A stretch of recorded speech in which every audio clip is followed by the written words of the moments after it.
ఏంటి ఆయన ఎలాగో పడ్డాడు అనే మాట మనం చూద్దాం. ఒక దినాన ఏలియా ఎదుగుతూ ఎలీషాను చూసి పిలిచాడండి. ఆయన పిలిచినప్పుడు ఏలియా పిలిచిన పిలుపు లోపడ్డా. ఆయన పిలిచిన సమయంలో ఈయన ఎంత బిజీగా ఉన్నాడు? ఖాళీగా ఉన్నాడా, బిజీగా ఉన్నాడా? ఎవరైనా పాస్టర్ నేనే అయ్యా మీతో పనుంది రా అంటే పనుంది పాస్టర్, ఈ పని అయిపోయిన తర్వాత ఎప్పుడు వస్తారంట, ఈ పని అయిపోయిన తర్వాత వస్తాం అని చెబుతారు. లేదా మాకు పని ఉంది, మాకు కుదరదంటారు. అంటే ఎలీషా చెప్పలా. ఏలియా పిలిచినప్పుడు ఆయన ఎటువంటి పరిస్థితుల్లో ఉన్నాడు ఒకసారి మనం దేవుని వాక్యంలోకి వెళదాం. చూడండి, మొదటి రాజుల గ్రంథము 19వ అధ్యాయము 20 వచనాన్ని చూడండి. అతడు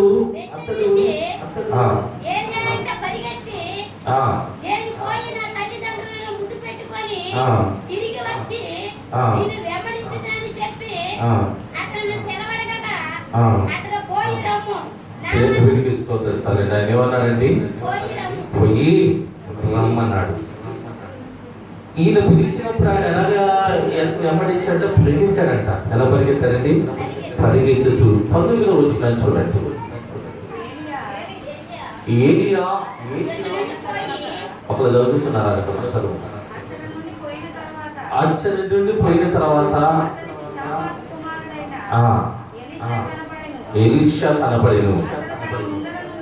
అతడు తన ముందరనున్న ఎన్ని అరకలు ఎట్లాంటండి? 12 అరకల ఎట్ల చేత దున్నించుచు 12 అరక తను తోలుచుండును. ఏలియా అతను చేరబోయి దేవునికి స్తోత్రం చెప్పండి గట్టిగా, హల్లెలూయా. అంటే ఈయన 12 అరకలు ఉన్నాయి. వాటిని దున్నిస్తూ 12వ అరక కూడా ఆయన దున్నుతున్నాడంట.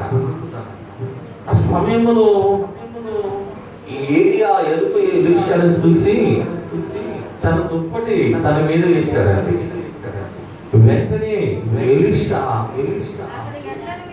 అతను ఎడ్లను, మీరు బాగా గమనించాలి, ఏం విడిచాడంట?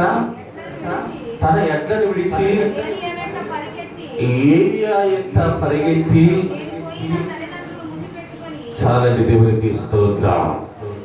ఈయన చేస్తున్న పని అంటే ఆ ఎడ్లను విడిచిపెట్టేశాడు. అంటే అరక దున్నడం వదిలేసి ఆయన ఎంత పరిగెత్తి, అయ్యా నేను వెళ్ళి నా తల్లిదండ్రులను ముద్దు పెట్టుకొని తిరిగి మళ్ళా వచ్చినట్లుగా నీవు నాకు సెలవు ఇవ్వమని అడిగాడంట. దేవునికి స్తోత్రం చెప్పండి, హల్లెలూయా. అలాగే నువ్వు వెళ్ళి ఆ పని చేసి రమ్మన్నాడండి. ఎలీషా తన తల్లిదండ్రుల ఎదురుకి వెళ్ళి తను చెప్పినట్లుగా చేసి మరలా తిరిగి ఏలియాని దైవజనుల ఎదురుకు వచ్చాడు.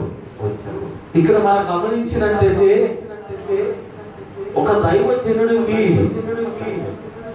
ఈయన ఎంత విలువ ఏమిచ్చాడండి? ఎంత విలువ, ఎంత ప్రాధాన్యత ఇచ్చాడో ఒకసారి మనము అక్కడ చూడవచ్చు, మనకు అర్థమవుతుంది. తను పిలిచినప్పుడు తన భూములను వదిలేసిన పరిస్థితి అక్కడ కనిపించింది. తనకున్న 12 అరకల ఎడ్లను కూడా విడిచిపెట్టినట్లుగా మనకి కనిపించింది. మనం చూసినట్టు ఆయన వాటిని అన్నిటిని విడిచిపెట్టి ఎవరిని వెంబడించాడు? ఏలియా వెంబడి వచ్చేసాడట. ఆ రోజు ఆయన ఒక గొప్ప విందు చేసి ఆ మాంసం, ఆ విందును మళ్ళా ఆ జనులకు వడ్డించి అది పంచివేసి అప్పుడు ఏలియా ఎందుకు వచ్చి ఆయనకు పరిచర్య చేయడం ప్రారంభించాడంట. దేవునికి స్తోత్రం. ఏం చేయడానికి వచ్చాడు? పరిచర్య చేయడానికి. అంటే ఆయనకు ఎప్పటి ఆయనకు మంచి చెడు కానీ మంచి విషయాలు కానీ దేవుని సేవకుడు ఒక ప్రవక్త, దేవుని వాక్యములో రాయబడింది. ప్రవక్తకు మనకు ఆతిథ్యం ఇచ్చిన ప్రవక్తను ఏదైనా మనం చేసిన ప్రవక్త ప్రతిఫలము మనకు కలుగుతుందండి. ఆ దైవజనుడుకి లోబడ్డాడు. ఈయన లోబడి వాటినన్నిటిని విడిచిపెట్టి వెళ్ళి ఆ ప్రవక్త యొక్క శిష్యుడిగా అంటే పరిచర్య చేయడం ప్రారంభించాడు. దేవునికి స్తోత్రం చెప్పండి హల్లెలూయా. ఆయన చేయటానికి పరిచర్య చేయడానికి ఏం చేశాడు? ఆయన సమస్తాన్ని ఎలీషా వాటినన్నిటిని విడిచిపెట్టి ఏలియా అప్పటి వచ్చాడు. అక్కడ రాయబడిన మాటను మనం గమనించినట్లయితే ఆయన పరిచర్య చేస్తున్నాడు. దేవునికి స్తోత్రం చెప్పండి గట్టిగా హల్లెలూయా. ఆయన పరిచర్య చేస్తున్న ఆ సమయంలో ఈయన ఏలియా పట్ల ఎలీషా ఏ గుణలక్షణాలు కలిగి ఉన్నాడు? దేవుని వాక్యంలో మనం ఒక మాట వింటాం. యేసు ప్రభువు చెప్పిన మాట, నా నిమిత్తం అంటే ఆయన నిమిత్తము మీ తల్లిదండ్రులేనా, భార్య పిల్లలేనా, భూములనేనా నా నిమిత్తము మీరు విడిచిపెట్టండి అన్నాడా లేదా ఉందా లేదా? ఆయన విడిచిపెట్టండి అన్నాడు. ఎందుకంటే మన మన మన జీవితాల్లో ఎన్నో వాటికి ప్రాధాన్యత ఇస్తాం. ప్రాముఖ్యమైనదిగా ప్రతి విషయంలో ప్రాముఖ్యమైనది మనం ఇస్తా ఉంటాం. మన కుటుంబంలో కొంతమంది అయితే వాళ్ళ భర్తలకు ప్రాధాన్యత ఇస్తారు, కొంతమంది అయితే వాళ్ళ తండ్రులకు ప్రథమ స్థానం ఇస్తారు, కొంతమంది అయితే డబ్బుకు ప్రాధాన్యత ఇస్తారు, ప్రథమ స్థానం ఇస్తారు, కొంతమంది రకరకాలైన పరిస్థితులు కలిగి ఉంటారు. అయితే దేవుని వాక్యం మనకు తెలియచేయబడుతున్న మాట ఏంటంటే, నీ జీవితంలో ప్రథముగా అంటే ప్రాముఖ్యముగా నీ జీవితంలో ఎవరికి నువ్వు ప్రాధాన్యత ఇవ్వాలి అంటే, నీ జీవితంలో మొదటి స్థానం ఎవరికి ఇవ్వాలంటే నీ దేవుడేనా? నీ దేవుడికి నువ్వు ప్రథమ స్థానము మొదటి స్థానాన్ని నువ్వు ఇవ్వాలంటే దేవునికి స్తోత్రం. మొదటి స్థానం దేవుడిది. ఆ మొదటి స్థానంలో నీ భర్తను పెట్టొద్దు, ఆ మొదటి స్థానంలో నీ భార్యను పెట్టొద్దు, ఆ మొదటి స్థానంలో నీ తల్లిదండ్రులను పెట్టొద్దు, ఆ మొదటి స్థానంలో నీ పిల్లలను పెట్టొద్దు, ఆ మొదటి స్థానంలో డబ్బులు పెట్టొద్దు, ఆ మొదటి స్థానంలో రకరకాల బంగారం ఎటువంటి వాటిని ఆ మొదటి స్థానం వాటికి ఇవ్వద్దు. ఎందుకంటే ప్రభువు అంటున్నాడు, మీలో కలిగి ఉన్నది ప్రతి దాంట్లో మొదటి స్థానం నాది అంటున్నాడు. దేవునికి స్తోత్రం. అంటే మనం మొదటి స్థానం ఎవరికి ఇవ్వాలి? దేవునికి ఇవ్వాలి. ఇక్కడ ఎలీషా అనే దైవజనుడు కూడా మొదటి స్థానం ఎవరికి ఇచ్చాడంటే ఏలియా అనే దైవజనుడికి ఇచ్చాడు. ఆయన ప్రవక్త, దైవజనుడు. ఆయనకు మంచి ప్రాధాన్యత ఇచ్చి వీటినన్నింటిని విడిచిపెట్టి ఆయన ఎద్దకి వెళ్ళి ఆయన కాడ పనిచేయడానికి, ఆయన కాడ పరిచయం చేయడానికి ఆయన ఎద్దకి వెళ్ళి ఆయన నాడండి. దేవునికి స్తోత్రం. ఆయన విడిచిపెట్టాడు. ఈ రోజున మనం విడిచిపెట్టాం. విడిచిపెట్టకుండా దేవుని యొక్క ఆశీర్వాదాలు మనం కలిగి ఉండాలంటే జరిగే పని కాదు. చాలా మంది విషయాల్లో రకరకాల పరిస్థితులు కలిగి ఉంటారండి. యేసుక్రీస్తు ప్రభువారు కూడా ఆ యొక్క గలిలయ సముద్రం వెళ్తూ ఆ ప్రయాణం చేస్తూ పేతురు, సీమోను అనే పేతురును కూడా పిలిచాడు లేదా? చెప్పండి అమ్మా, చెప్పండి హల్లెలూయా. ఆయన పిలిచినప్పుడు ఈయన ఏం చేస్తున్నాడంటే జాలరి ఆ సముద్రంలో ఆయన చేపలు పడుతున్నాడండి. చేపలు పట్టే సమయంలో యేసు ప్రభువారు అన్నాడు, నీవు నన్ను వెంబడించు, నేను నిన్ను మనుషులు బట్టే జాగ్రత్తగా చేస్తా కానీ చేపలు బట్టే జాగ్రత్తగా నువ్వు ఉండవన్నాడు. అంటే నువ్వు నన్ను వెంబడిస్తే అంటే నువ్వు ఈ స్థితిలో ఉండవు. అర్థమవుతుందా? మన దేవుడు యేసయ్యను మనం వెంబడిస్తే మన స్థితి, మన గతి మారిపోతుంది. అన్నాడు. వెంటనే సీమోను అనే పేతురు, సీమోను అని ఆయన వెంటనే ఆయన దోణెను ఆయన వలను విడిచిపెట్టి ఆయనను వెంబడించాడంట. దేవునికి స్తోత్రం. చెప్పండి హల్లెలూయా. అక్కడ ఎలీషా కూడా తన 12 జతల ఎడ్లను మరి ఆ 12 జతల యొక్క వాటిని విడిచిపెట్టి ఏలియాని అమ్మడించాడు. ఏ కలిగినా వెంబడించడం వలన ఆయనకి ఎటువంటి ఆశీర్వాదం కలిగింది అంటే చూడండి, మీరు చూడండి.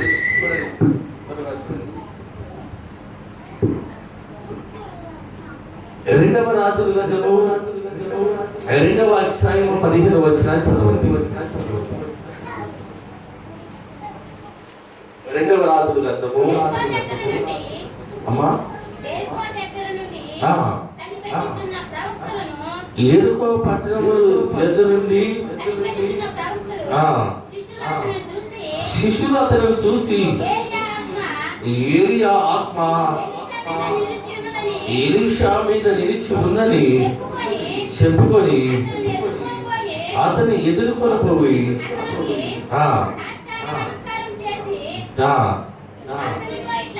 దేవునికి స్తోత్ర, హల్లెలూయా.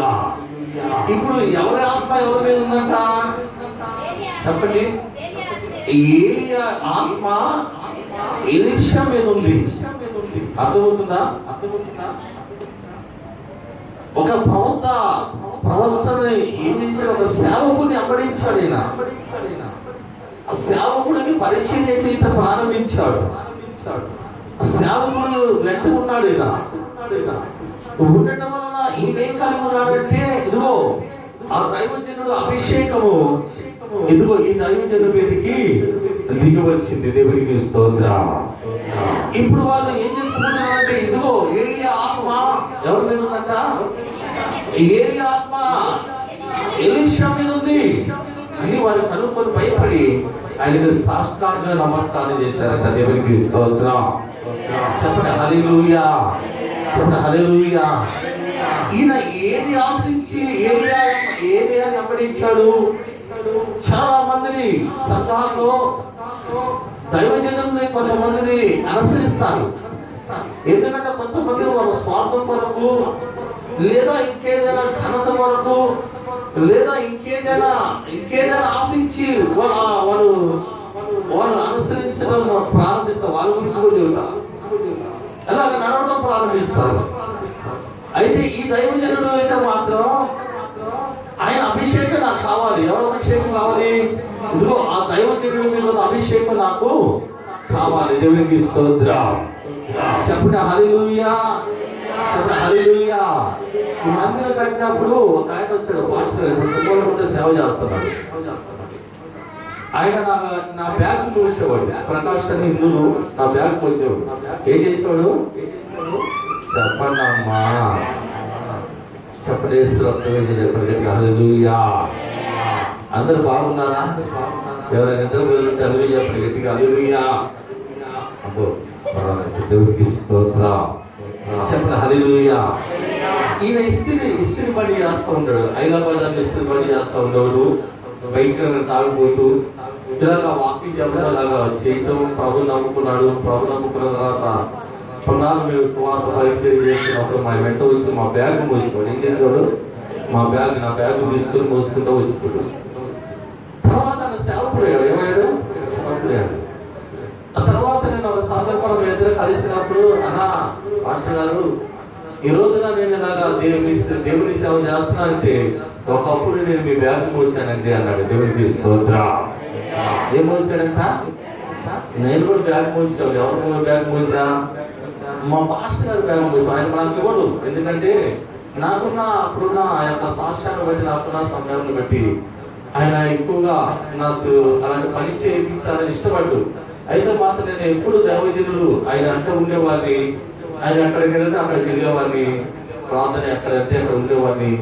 ఆయన చెప్పే మాటలు వినేవాడిని. ఆయన ఏదైనా తీసుకెళ్ళేటప్పుడు ఎందుకంటే నేను తీసుకొస్తానని చెప్పి లాక్కున్నవాడిని. చివరికి ఆయన వేసుకునే చెప్పుడు కూడా నేను తీసుకొచ్చాడు వేసేవాడిని. అలా చేసినప్పుడు ఆయన అనేవాడు, ఎందుకు నువ్వు ఇలాగ చేస్తాను బాగా మాస్టర్ అనేవాడిని. ఆయన ఒక సమయంలో అడ్డుపట్టు వాకింగ్ చెబుతున్నాడు. నేను ఒక దైవజనుడికి గౌరవించాను. ఆ దైవజనుడు ఆ దైవజనుడిని నా జీవితాన్ని ప్రవక్తగా నేను అంగీకరించాను. ఆయన ఒక ఉద్దేశాన్ని నేను అనుసరించగలిసే కనుక ఆ దైవజనుడు అభిషేకం నా మీద ఉంది అన్నాడు. దేవుడికి స్తోత్రం. ఎవరి మీద ఉందంట? ఆ దైవజనుడు అభిషేకం నా మీద ఉంది అని దైవజనుడు జీవనంత గారు ఈ మాట అనేవాడండి. అదే పరిస్థితులు నేను కూడా ఈ రోజు చెప్పగలను. నేను ఆ రోజున దేవుని సేవకులకు పరిచయం చేసే కనుక ఈ రోజున ఆ దైవజనుడు అభిషేకం నా మీద ఉంది. దేవుడికి స్తోత్రం. చెప్పండి హల్లెలూయా. నసరాపేట బేతేలు ప్రార్థనా మందిరంలో జరిగిన అద్భుతాలు లేవు. అద్భుతాలు జరగాలంటే బేతేలు ప్రార్థనా మందిరంలోనే వాళ్ళని ఛాలెంజ్ చేసి వెళ్తున్నా. బేతేలు ప్రార్థనా మందిరంలో అటువంటి అద్భుతాలు జరిగాయి. ఈ రోజున దేవుని మహాకృపను బట్టి అదే అద్భుతాలు దేవుడు మన బేతేలు ప్రార్థనా మందిరంలో కూడా జరిగించాడండి. దేవునికి స్తోత్రం. చెప్పండి హల్లెలూయా. ఎందుకంటే ఆ దైవజనుల అభిషేకం. ఎవరు అభిషేకం ఉంది? దైవజనులు అంటే ఏదో వాళ్ళ పట్టకూడి కోసం వచ్చారు, లేదా వాళ్ళు ఏదో చెప్పడానికి వచ్చారు. చాలా మంది తక్కువగా చూసే మనుషులు ఉంటారు. ఆ తక్కువ భావం కలిగిన వారు, ఆ తక్కువ మనుషులు కొంతమంది మర్యాద కూడా ఇవ్వరు. ఏమంటుంది? కొంతమంది సేవకులు అంటే మర్యాద కూడా ఉండదు. కొంతమంది పిలుపు కూడా బాగదు. ఏం పిలుపు? దైవ సేవకులు ఎలా పిలవాలో తెలియదు. దైవ సేవకులను ఎలా పిలవాలని ఆ యొక్క పిలుపు కూడా తెలియని మనుషులు ఉంటారు. అటువంటి వారి మీద దేవుని అభిషేకం దిగి రావాలంటే అది జరిగే పని కానే కాదు. దేవుని సేవకులు దేవుని పని కొరకు వచ్చారు కనుక ప్రభు అన్నాడు, నన్ను చేర్చుకున్న వారు మిమ్మల్ని చేర్చుకున్నట్లే. ఎవరు చేర్చుకున్నట్ట? దైవ సేవకులను చేర్చుకున్న వారు దేవుని చేర్చుకున్నట్లనే వాక్యం మనకు తెలియజేయబడుతుందండి. ఎవరైతే నా పేరిట ముఖ్యుడు సన్నిధిస్తారో పరలోకం పొందిన వారిని, అంటే దేవుడు జ్ఞాపకం చేసుకున్నాడు. నువ్వు చేసిన పరిచర్య, నువ్వు చేసిన పని, నువ్వు చేసిన ప్రార్థన, దైవ సేవకులకు నువ్వు చేసిన సహాయము, దైవ సేవకులకి నువ్వు అందించిన సపోర్టు, నువ్వు చేసిన పరిచర్య, అది ఎన్నడూ కూడా వ్యర్థము కానే కాదు. దేవునికి స్తోత్రం. ఈ దైవజనుడు కూడా పరిచర్య చేశాడు. ఆ దైవజనులను కనిపెట్టుకున్నాడు. ఆ దైవజనులను ఎట్ట ఉన్నాడు. ఆయన చివరికి ఏం పొందుకున్నాడంటే ఆయన ఆత్మ అభిషేకాన్ని ఈయన పొందుకున్నాడండి. దేవునికి స్తోత్రం. మనం కూడా ఎలా రావాలంటే దేవుని మందిరానికి దేవుని ఆత్మ అభిషేకాన్ని కలిగి ఉండాలి. ఇదిగో దైవజనులు అభిషేకించబడిన దైవజనులు వాక్యం చెప్పేటప్పుడు శ్రద్ధగా మనం వినాలి. ఎలా వినాలండి? చెప్పండి, ఎలా వినాలి? నువ్వు నిద్రపోతే నీ మీద శాపం వస్తుంది. ఏమొస్తుంది? నువ్వు నిద్రపోతే నీ మీద శాపం వస్తుంది. శాపం కావాలా? నీకు ఆశీర్వాదం కావాలా? ఎత్తని చేతులెత్తండి. ఆశీర్వాదం కావాలని వాళ్ళ చేతులెత్తండి. తెలుసండి.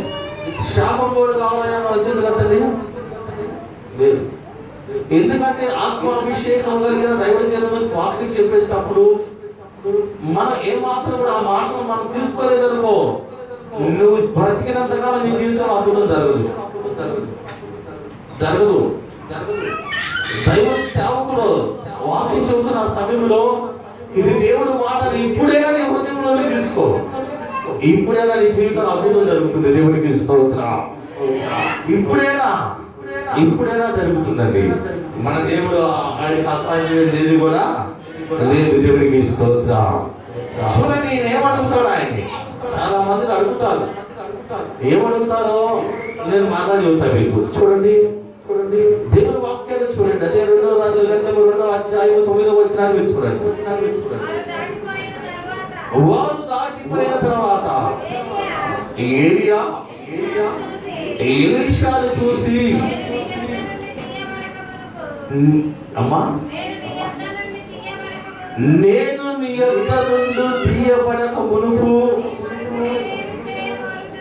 నీ కొరకు నేనేమి చెయ్యాలో చదువు మా చెప్పు.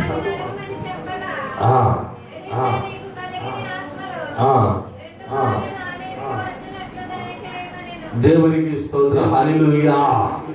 ఇదిగో నేను నీ యొద్ద నుంచి తీయబడుతున్నా అంటే నేను వెళ్ళిపోతాను. నేను నీ కోసం ఏమైనా చేయాలా అని ఎలీషాని అడిగాడండి. ఎవరిని అడిగాడు ఈయన? ఎవరు అడిగారు? ఎవరిని? ఏలియా ఎలీషాని అడిగాడు, నేను నీ కోసం ఏమైనా చేయాలా, నీకేమైనా కావాలా అడుగు అన్నప్పుడు ఆయన అన్నాడు, అయ్యా నాకేమొద్దు, నాకు కావాల్సింది ఒకటి. ఏం కావాలి అన్నప్పుడు, నీ ఆత్మలో 2 పాలు నాకు దయచేయమన్నాడు. దేవునికి స్తోత్రం. ఏం కావాలని అడిగినా కొంతమందిని అడుగుతారు, ఎవరు ఏం కావాలి నీకంటే, నాకు దాంట్లో సగం ఇవ్వమంటారు, లేదా నాకు దాంట్లో పెద్దలు ఇవ్వమంటారు, లేకపోతే నాకు అది ఇవ్వమంటారు, ఇది ఇవ్వమంటారు, ఏదో చేయిస్తారండి. అయితే ఎలీషా అడగా, ఎలీషా దైవజనుడు అలా అడగా. ఆయన కావాల్సింది ఏంటి? ఆయన సమస్తాన్ని విడిచిపెట్టి ఎందుకు వెంబడించాడు? డబ్బు కోసం వెంబడించాడా? ఆస్తి కోసం? ఆస్తిమంతుడు కాడా? ఆయన ధనవంతుడు, డబ్బు కలిగిన వాడు కాదా అంటే, డబ్బు కలిగిన వాడు ధనవంతుడు అందరూ ఉన్నారు. అయితే ఏం ఆశించాడు? మనం దేవుని సన్నిధికి ఏం ఆశించి వస్తున్నాం?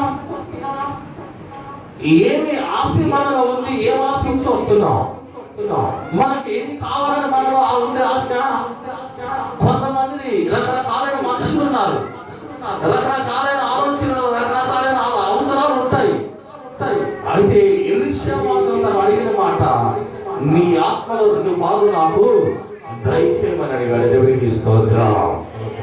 ఏమి అని అడుగుతున్నాడు? నీ ఆత్మలో 2 పాలు నాకు ఇవ్వు అనే మాట అడుగుతున్నాడండి. దేవుని వాక్యం వింటున్నాము. దేవుని బిడ్డలారా, మనం గమనించినట్లయితే దేవుని వాక్యం వింటున్న మనము మొదటిగా దేవుని సేవకులకు ప్రాధాన్యత ఇవ్వాలి. దేవునికి స్తోత్రం. దేవుని వాక్యంలో ఒక మాట ఉంది, మనం అది ఇవ్వండి, ఇది ఇవ్వండి, అది ఇవ్వండి అని వాటి కోసం మనం పరుగులు తీయాల్సిన పని లేదు. మనం దేవుని వాక్యాన్ని అనుసరించి నడిచి మనం అడిగింది ప్రతిదీ కూడా దేవుడు మనకు దయచేస్తారు. దేవునికి స్తోత్రం. చెప్పండి హల్లెలూయా, చెప్పండి హల్లెలూయా, చెప్పండి హల్లెలూయా. దేవుని వాక్యంలో ఒక మాట ఉందండి, మొదటిగా నా నీతిని, నా రాజ్యమును వెతకండి, అప్పుడు అవన్నీ మీకు. మన దేవుని నీతిని, రాజ్యాన్ని మనం వెతకడం ప్రారంభిస్తే నీకు ఏది కావాలో అది. అర్థమైందా? చెప్పండి. మా తలగాలు ఎంత ముందు ఉంది, కొద్ది తలలు ఎంత నా వైపు చెప్పండి, గట్టి చెప్పండి హల్లెలూయా, చెప్పండి హల్లెలూయా.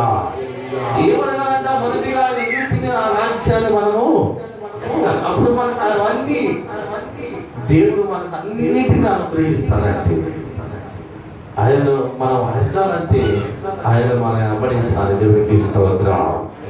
చదువు.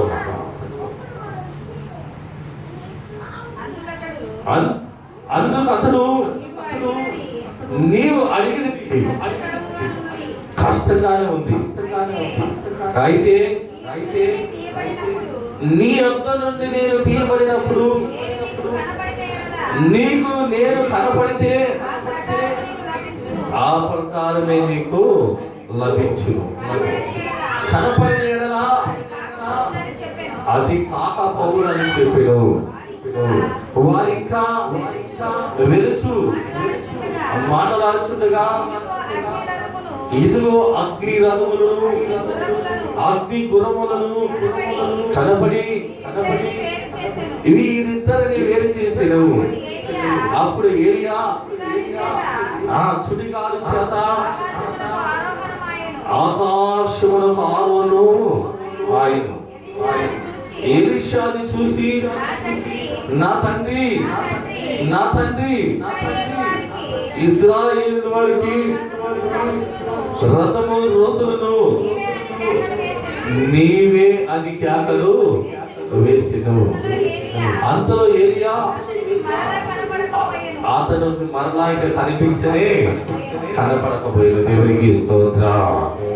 ఈయన అడిగిన ఆ మాట కష్టమే. నా అభిషేకము, నా మీద నా అభిషేకం 2 మార్లు నీ మీదకి రావాలంటే అది జరిగే పని కాదేమో అని.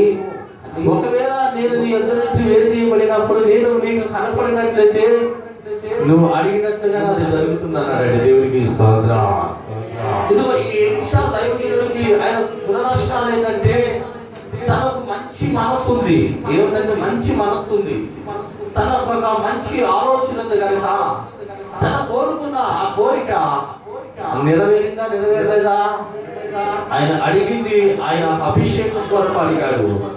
ఖచ్చితంగా దేవుడు దాన్ని నెరవేర్చాడు. స్తోత్రం. చెప్పండి హల్లెలూయా, చెప్పండి హల్లెలూయా. చూడండి రెండవ రాజుల గ్రంథము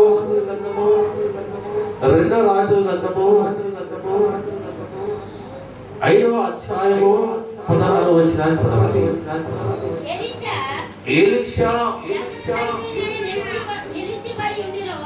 ఎవరి సన్నిధిలో నేను నిలిచి ఉండి నిలవబడి ఉన్నానని ఇశ్రాయేలీయుల దేవుడైన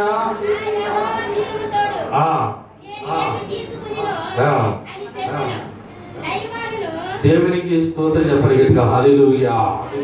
ఇప్పుడు ఈయన అంటున్న మాట ఏంటంటే ఈయన ఒక పవర్ఫుల్ ఎలాగంటండి, ఎలాగున్నాడు ఈయన? ఏలియా ఆత్మను పొందుకున్న అభిషేకంతో నింపబడిన ఎలీషా అయినా ఒక పవర్ఫుల్గా అభిషేకంతో నింపబడిన ఈయన అంటున్న మాట, నేను ఎవరి సన్నిధిలో నిలబడి ఉన్నాను, ఆ యెహోవా జీవము తోడు. దేవునికి స్తోత్రం. ఇదే మాట ఏలియా కూడా అన్నాడండి. అహాబు అనే రాజు యొద్దకు వచ్చినప్పుడు, నేను ఎవరి సన్నిధిలో నిలబడి ఉన్నాను, జీవము కలిగిన దేవుని సన్నిధిలో ఉన్నాను. ఇక నేను చెప్పినట్టుగా జరగాలి, వర్షమైనా మనసైనా కురవటానికి వీల్లేదన్నాడు. దేవుడికి స్తోత్రం. ఏలియా మాట చెప్పినప్పుడు కరువు వచ్చేసింది. ఏమొచ్చిందండి? కరువు వచ్చేసింది. ఇక్కడ ఈ దైవజనుడు కూడా అంటున్న మాట ఏంటంటే, నేను ఎవరి సన్నిధిలో నిలబడి ఉన్నానని తెలుసా? జీవము కలిగిన దేవుని సన్నిధిలో. అంటే మనం ఎక్కడున్నా? ఇప్పుడు మనం ఎక్కడున్నా? ఏమో ఎక్కడున్నామంటే ఏం చెప్పండి అంటారా? చెప్పండి అమ్మా. దేవునికి స్తోత్రం. ఎక్కడున్నా మనం జీవము కలిగిన దేవుని సన్నిధిలో ఉన్నాం. జీవము కలిగిన దేవుని సన్నిధిలో ఉన్న నీవు ఎంతగా ఆశీర్వాదకరంగా ఉండాలి, ఎంతగా దీవెనకరంగా ఉండాలి, ఎంతగా సంతోషకరంగా ఉండాలి. ఆ స్థితిలో మనం ఉన్నామా అంటే మనము జీవము కలిగిన దేవుని సన్నిధిలో ఉన్నామన్న గ్రహింపు లేదు కనుక, మన ఏదో మందిరానికి వెళ్తున్నాం, వస్తున్నాం, వెళ్ళిపోతున్నాం అంటున్నాం కనుక మన జీవితాల్లో అలాగే ఉండిపోయిందండి. దేవునికి స్తోత్రం. చెప్పండి హల్లెలూయా. నేను ఒక మాట చెబుతానండి, మన నిబంధనను బట్టి దేవుడు కార్యం జరిగిస్తాడు. ఎవరిని బట్టి? మన నిబంధన బట్టి కార్యము జరుగుతుంది. నెహెమ్యా గురించి నేను వాక్యం చూద్దా వినండి. నెహెమ్యా గురించి మనం గమనించినట్టే యెరూషలేము ప్రాకార గోడలు అవి పట్టణపు ప్రాకార గోడలు కొలసబట్టి గుమ్మములు అగ్నితో కాల్చబడ్డాయి. తను రాజు కాడ భిన్నాన్ని ఇస్తున్నాడు. నేను త్వరగా చూద్దాను ఎందుకంటే టైం చెప్పాలి, టైం చాలు కనుక. ఈయన గిన్నెలు తీస్తున్నాడు. అక్కడి నుంచి కొంతమంది యూదులు వచ్చారు. వాళ్ళు అడిగాడు, ఎలాగుంది మన యెరూషలేము, మరి మన దేవాలయం ఎలాగుంది, మన ఊరు ఎలాగున్నారు అన్నప్పుడు ఇదివరకు అక్కడ ఆలయంలో ఆరాధనలో జరగట్లా. అమ్మా ఇస్తున్నారా? కొద్దిగా మనస్సు వాక్యం పెట్టండి.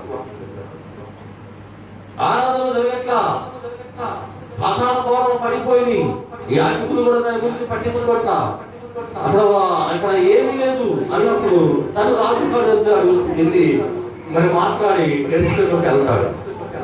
ఆ ప్రాకారం అనే ఆ యొక్క యెరూషలేము ప్రాకారము అంటే దేవాలయం కడతారు. బాగా వినండి, కడతారు. కట్టి కొంతమంది యాజకులు ఉంటారు, అంటే దేవుని సేవకులు ఉంటారు. ఎవరుంటారట? కొంతమంది దేవుని సేవకులను ఏర్పాటు చేసి ఆ రోజు అందరూ సంతోషంగా ఉండాలి. ఆ యెరూషలేము ఆ పండుగ చేసుకుంటూ అందరూ సంతోషంగా ఉంటూ వాళ్ళు దేవుని ఎదుట, మీరు బాగా వినండి, ఒక నిబంధన గురించి నేను మాట చెబుతున్నాను, బాగా వినండి. వాళ్ళు దేవుని మందిరం, దేవుని సన్నిధిలో నిబంధన చేసుకుంటారు. ఏం చేసుకుంటారంటే ఇక నుంచి దేవాలయంలో ఉన్న ఈ దేవాలయంలో దేవునికి జరగవలసిన ప్రతిదీ జరగాలి. దాని కొరకు యాజకులు వాళ్ళు చేయాల్సిన పని చేయాలి. ఇవన్నీ జరగాలంటే మనం అందరూ కూడా 10వ భాగం తీసుకొచ్చి, ఏమివాలంట? 10వ భాగం తీసుకొచ్చి మీరు చదవండి. ఇర్మియా నెహెమ్యా గ్రంథం చదవండి. నేను రిఫరెన్స్ చూపిస్తాను, తర్వాత చూపిస్తాను ఈ సమయం ఉంటుంది. వాళ్ళు 10వ భాగం నెహెమ్యా వాళ్ళు దేవుని సన్నిధిలో ఒక తీర్మానం చేసి ఒక ప్రమాణం చేపిస్తారు. మీరు అన్ని పిల్లలను పెళ్లి చేసుకోకూడదు, మీరు విశ్రాంతి దినంలో పని చేయకూడదు. ఏం చెప్పంట? మీరు విశ్రాంతి దినంలో పని చేయకూడదు, ఇదిగో అన్ని స్త్రీలు మీరు పెళ్లి చేసుకోకూడదు. ఇదిగో 10వ భాగం అనేది మీరు ప్రతి పంటలో ప్రతి దాంట్లో 10వ భాగం అనేది తీసుకొని దేవుని మందిరాన్ని తీసుకొచ్చి ఇవ్వండి. ఇలాగ మీరు చేస్తారని నిబంధన చేయండి అన్నప్పుడు వాళ్ళ ప్రమాణం చేస్తారంట. దేవునికి స్తోత్రం. ఇలా ప్రమాణం చేసిన తర్వాత ఆ యొక్క యెరూషలేము ఆ యొక్క దేవాలయం వాళ్ళకి అప్పగించి, యాజకులకు అప్పగించి మరలా ఆయన రాజు యొద్దకు వెళ్తాడు. అక్కడికి వెళ్ళిన తర్వాత ఇంటున్నారా, అంతకంటే పిల్లలు తీసుకొస్తే ఆడు కూడా జరిపోతుంది. పిల్లలు తేవద్దని ఒక పరిస్థితి ఇస్తామన్నా పిల్లలు తీసుకొని వచ్చింటారు, బయట కూర్చోబెట్టే బాగుంటుంది. ఎక్కడా చెప్పండి, మీరు పిల్లలతో అంటున్నారు ఒకసారి కొడుస్తామా చెప్పమ్మా, కాదా చెప్పా నువ్వు ఎవరంటా ఎవరంటే నువ్వాలి కదా పాపం, అందరు ఎవరంటారు వినండి. ఇప్పుడు మీతో మాట నేను ఆడదా గురించి నాకు ఈ ప్రమాణం అంటే ఒక నిబంధన చేస్తారండి, చేసి ఆయన వెళ్ళిపోతాడు. ఇది యాజకులు వీళ్ళు దాన్ని కొనసాగిస్తారు దేవాలయాన్ని. కొన్నాళ్ళకి మనిషిలో స్వాతం వచ్చి ఏమొచ్చిందండి, స్వాతం వచ్చి 10వ భాగం తెచ్చి ఇట్లా ఏం తెచ్చి ఇట్లా 10వ భాగం తెచ్చి ఇట్లా. రెండోది విశ్రాంతి దినాన్ని పాటించట్లా. మూడోది అన్య స్త్రీలను పెళ్లి చేసుకున్నారు. ఏం చేసుకున్నారు? అన్ని స్త్రీలను పెళ్లి చేసుకున్నారు. వీళ్ళకి మనశ్శాంతి లేకుండా బ్రతుకుతున్నారు. ఏం లేకుండా బ్రతుకుతున్నారు? మనశ్శాంతి లేకుండా, శాంతి సమాధానం లేకుండా బ్రతుకుతున్నారు. మరి మందిరంలోకి రావాల్సిన ధననిధి రావట్లా. అప్పుడు ఏం చేశారంటే యాజకులు కొంతమంది ఏం చేశారంటే, మేము ఈ సేవ చేయలేమండి, మనుషులో స్వార్థం పెరిగిపోయింది, మనుషులు స్వార్థపరులు అయిపోయారు. 10వ భాగం అనేది తీసుకొచ్చి ఆ రోజు వాళ్ళు చేసిన నిబంధనను కట్టుబడి 10వ భాగం అనేది తీసుకొచ్చి మందిరంలో ఏంటలేదు కనుక మేము సేవ చేయలేమని కొంతమంది యాజకులు ఆ యొక్క సేవను విడిచిపెట్టి వారి ఇల్లు వాళ్ళ పనులు చేసుకోవడం ప్రారంభించారు. ఏం చేసుకున్నారు? ఏం చేశారు? వాళ్ళ పనులు చేసుకోవడం ప్రారంభించారు వెళ్ళిపోయి. ఆ తర్వాత కొన్నాళ్ళకి మరలా నెహెమ్యా తిరిగి వచ్చాడు. వచ్చినప్పుడు ఆడ ఏం జరుగుతుంది? ఆదివారం ఈ శనివారం విశ్రాంతి జరుగుతుంది. ఆ విశ్రాంతి దినమున అక్కడ వ్యాపారాలు జరుగుతూ ఉంటాయి. ఏం జరుగుతూ ఉంటాయండి? ఈ వ్యాపారాలు జరుగుతుంది. ఎక్కడైనా కోపం వచ్చింది, ఈ రోజు విశ్రాంతి దినం మీరు ఎందుకు చేస్తున్నారు వ్యాపారాలని వాళ్ళని నిలబెట్టి నిలదీస్తాడు. అసలు మీరు ఇలా చేయొచ్చా అన్నప్పుడు వాళ్ళు ఏమి సమాధానం చెప్పారు? మీరు నిబంధన చేశారుగా, ప్రమాణం చేశారుగా, మీరు ఇలా చేసి మీరు మనశ్శాంతిగా ఉన్నారంటే వాళ్ళు మనశ్శాంతి లేదండి. కొంతమంది ఏం చేశారంటే అన్ని స్త్రీలు మీరు చూడండి, వారి చుట్టూ పట్టుకొని గడ్డము పట్టుకొని లాగి ఎవరు నెహెమ్యా వాళ్ళని కొట్టినట్టుగా కూడా రాయబడిందండి వాక్యంలో. ఒక చిన్న పిల్లగాన్ని పిలిచి మాట్లాడినప్పుడు అది ఒక ఎబ్రి భాషలో, అది ఒక భాషలో మాట్లాడినప్పుడు వెంటనే ఆయన అన్నాడు, నువ్వు అన్ని స్త్రీలు ఎందుకు పెళ్లి చేసుకున్నావు? అలా చేసుకోవడానికి ప్రమాణం చేసావు కదా, నువ్వు ఎవరి మీదకి శాపం తీసుకొస్తున్నావు? అందరి మీదకి, నీ కుటుంబం మీదకి, నీ పిల్లల మీదకి, అందరి మీదకి ఈ శాపాన్ని తీసుకొచ్చావు కదా అంటారండి. ఇది యాజకులు అడుగుతారు. యాజకులు ఏమైపోయారు? ఒక యాజకులు అడుగుతాడు, అయ్యా అందరు వెళ్ళిపోయారు, సేవ చేయడానికి వాళ్ళ వల్ల కాదా, ఇక్కడ మీరు పెట్టిన ఆ నిబంధన, దేవునికి నిబంధన తొలగించి ఈ రోజు నా ప్రజలందరూ కూడా పాపము ఏం చేశారట? యేసు రక్తం వేడి చెప్పండి, హల్లెలూయా. ప్రజలందరూ కూడా పాపం చేశారు అనగా వారి పాపముల నిమిత్తము, బాగా వినండి, మా పితరుల పాపము, ఈ ప్రజల పాపము, నా పాపమును క్షమించమని నెహెమ్యా ప్రార్థన చేసి మరలా వాళ్ళు తొలగిపోయిన నిబంధన మరలా ఏర్పాటు చేస్తారండి. మరలా అందరిని పిలిపించి, యాజకులు పిలిపించి, ఇదిగో 10వ భాగము మీరు తీసుకొచ్చి దేవునికి ఇవ్వాలి, ఇది దేవుని ఘననిధిలోనికి వెళ్ళాలి, ఇది మీరు ఇలా చేయాలంటే ఆ సమయంలో 10వ భాగం అనేది తీసుకొచ్చి యాజకుల కంటే సేవకులకు ఇవ్వడం ప్రారంభించారు. దేవునికి స్తోత్రం. నెహెమ్యా గ్రంథము చివరి భాగంలో మీరు చదవండి ఉంటుంది, 9వ అధ్యాయంలో మీరు చదవండి కనిపిస్తుంది. ఇవన్నీ కూడా అక్కడ కనిపిస్తుంది మీకు. ఎందుకంటే మనం చేసిన నిబంధనలు మనం తప్పిపోవడం వలన దేవుని యొక్క ఆశీర్వాదం మనం కలిగి జీవించలేకపోతున్నాం. దేవుని దీవెన మనకు రావట్లా. మనం ప్రతిదీ కూడా ఏం చేస్తామండి, తేలిగ్గా తీసుకుంటామండి. దేవుని వాక్యం ఇచ్చిన మనము దేవుని యొక్క విషయంలో మీరు అనుకోవచ్చు ఇదేదో సేవకుడు బ్రతకడానికి కాదు, మీరు ఆశీర్వదింపబడడానికి దేవుడు ఏర్పాటు చేసిన ఒక నియమం. ఎవరు ఏర్పాటు చేశారు? మీరు బాప్టిస్ట్ ఇచ్చినప్పుడు చెప్పేవా లేదా? ఏమని ప్రమాణం చేస్తాం? చెప్పటమ్మా, మీరు 10వ భాగం తీసుకొచ్చి ఇవ్వాలి అంటావా? ఏందమ్మా చెప్పడం?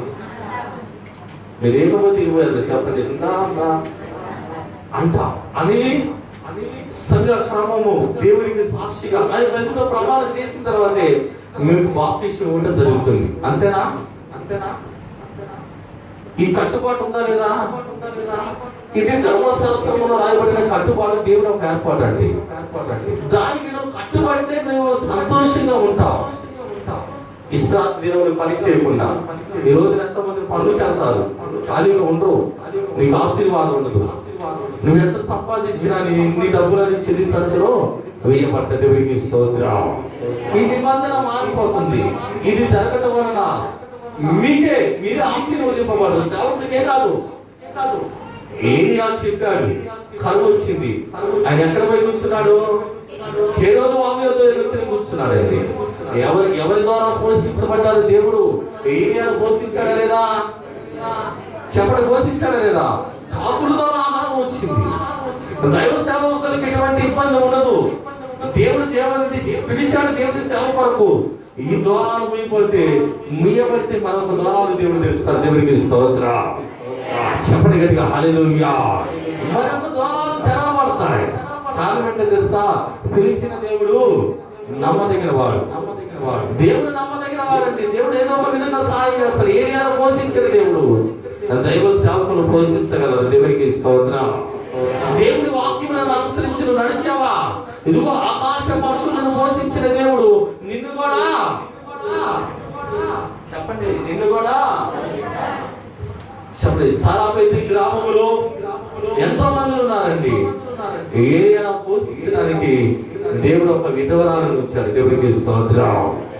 ఆ విధవరాలు ఒక్కదాని కాడికి వెళ్ళాడండి ఏలియా. ఈరోజు వాక్యం వింటున్న మీరు ఆలోచించాలి. ఏలియా కాడ నేను అంత చెప్పలేను, సమయం చాలు. ఏలియా నేను 3 విషయాలు మీకు చేస్తాను, బాగా మీకు అర్థమవుతాడు. ఏలియా కాడ ఎవరు పని చేశారు? ఏం పొందుకున్నాడు? 2 ఆత్మ అది అభిషేకాన్ని పొందుకున్నాడు. వింటున్నారా? విన్నాను అంతా గట్టిగా హల్లెలూయా చెప్పండి. ఇంకొకసారి హల్లెలూయా చెప్పండి. ఇంకా గొప్పగా పెద్దగా గంభీరంగా హల్లెలూయా చెప్పండి. దేవునికి స్తోత్రం. యేసుక్రీస్తు ప్రభువు 12 మంది శిష్యులు ఏర్పరిచాడు. ఎంతమంది నాయనా?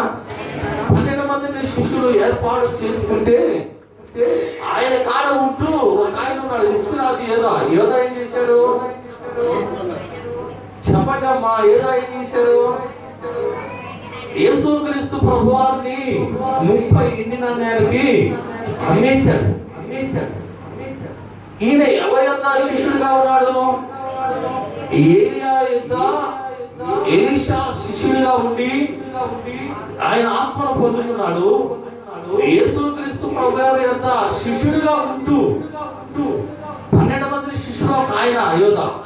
అంతేనా కాదా? చెప్పలేదమ్మా. ఈయన ఏం చేశాడంటే యేసు ప్రభువారిని అమ్మేశాడు. చూడండి, అంటే ఈయన ఏది ఆశించి ఆయన వెంబడించారంటే ఈయన ధనము డబ్బును ఆశించి ఆయన శిష్యుడిగా చేరాడు. ఆయన శిష్యుడిగా ఉండి ఆ సమయం వచ్చేసి యేసు ప్రభువును కూడా అమ్మేశాడు. అమ్మాడా లేదా? 12 మంది శిష్యులు ఒక ఆయన యోధ శాపానికి గురైపోయాడు. దేవునికి స్తోత్రం. ఆయన యొక్క శిష్యుడిగా ఉండి శాపానికి గురైపోయాడు. ఎలీషా ఒక ఆయన శిష్యుడిగా ఉన్నాడు. ఎవరైనా చెప్పలేదమ్మా. ఎవరున్నారు? ఆయన గ్రంథాలు కేటాయించి ఆయనేమో ఈ ఈయనేమో ఆయన ఎంతో అభిషేకాన్ని పొందుకున్నాడు.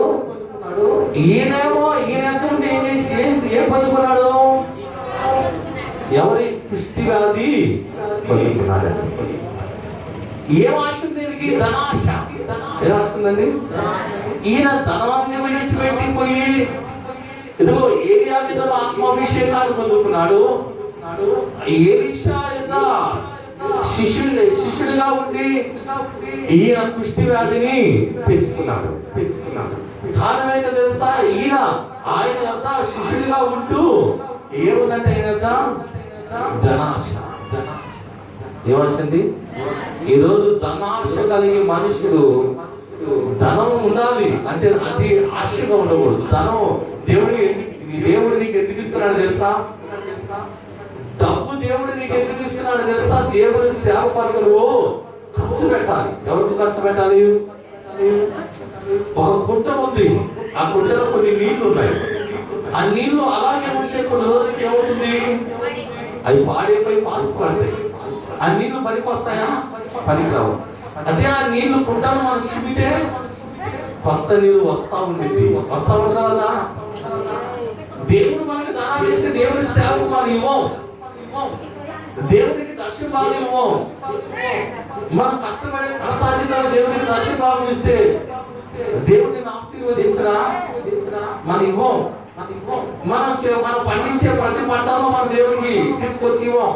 ప్రథమ ఫలం ఇవ్వము, దశమ భాగం ఇవ్వము. మరి మొక్కుబడి అంటే మనం మొక్కుకుంటాం, నేను ఇది ఇస్తానంటాం.